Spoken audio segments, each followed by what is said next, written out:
જોઈ રહ્યા છો વડોદરા 24 અવર્સ ન્યૂઝ. હું છું એન્કર અર્પિતા પટેલ. હવે જોઈએ અગત્યના સમાચાર. ડભોઈ નગર અને તાલુકામાં દશામાના વ્રતની ઉજવણી કરવા શ્રદ્ધાળુઓમાં થનગનાટ. આ પૃથ્વી પર આ એક જ સ્વરૂપે વિરાજમાન છે અને તે છે શક્તિ સ્વરૂપ.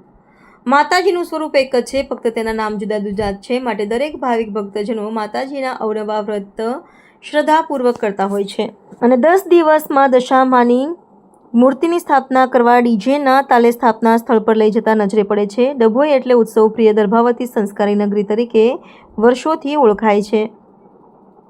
સંસ્કારી આ દર્ભાવતી નગરીમાં અષાઢ વદ માસની તારીખ 24ના રોજ દશામાના વ્રતનો પ્રારંભ થશે.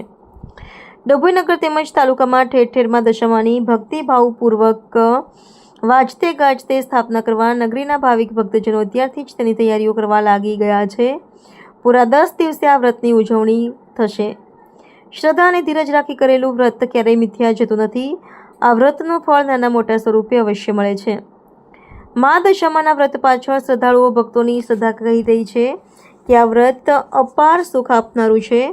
ડભોઈ દર્ભાવતી નગરી તેમજ તાલુકામાં ઠેર ઠેર વિવિધ સ્થળો પર મા દશામાની ભક્તિભાવપૂર્વક સ્થાપના કરવા ડીજેના તાલે વાજતે ગાજતે દશામાની મૂર્તિને લઈ જતા પ્રથમ વખત માસીબાઓ પણ વિક્ટોરિયામાં સવાર જોવા મળ્યા હતા. 10 દિવસ સુધી માતાજીને પોતાના ઘરમાં ભાવભીનું આમંત્રણ આપી મહેમાન રૂપી તેમની પૂજા અર્ચના ભક્તિભાવ કરવા માટે ડભોઈ નગર તેમજ તાલુકાની મહિલાઓ થનગની રહી છે અને દશામાના વ્રતની તૈયારીઓમાં અત્યારથી જ લાગી ગયેલ જોવા મળેલ છે. છેલ્લા ઘણા વર્ષોથી મા દશામાના વ્રતનો મહિમા ખૂબ જ પ્રચલિત બની ગયો છે.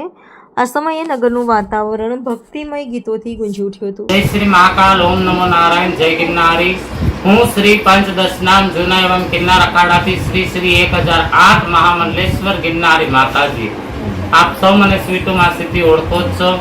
આજ રોજ તારીખ 22ના દર્ભાવતી નગર એટલે કે ડભોઈ નગર મેલડી મા મંદિરના ગાદીપતિ એવા મારા શિષ્ય શ્રી મહાન કિન્નર અખાડા જૂના અખાડા વૈશાલી માતાજી વૈશાલી નંદગીરીને ત્યાં મા મોમાઈ દશામાનું આગમન એ નિમિત્તે હું અહીંયા આવેલ છું અને મા ભગવતીને ત્રિપુર સુંદરી બાલા બહુચર માને મેલડી માને મોમાઈ માને અહીંયાથી ડભોઈની તમામ ધર્મપ્રેમી જનતાને મારા ખૂબ આશીર્વાદ છે અને માતાજીના ચરણોમાં પ્રાર્થના અને બસ એટલું જ કહીશ ખાલી ડભોઈની જનતા માટે કે જબ તક ધરતી पे सूरज चांद रहेगा डभोई तेरा नाम अमर रहेगा. हर हर महादेव.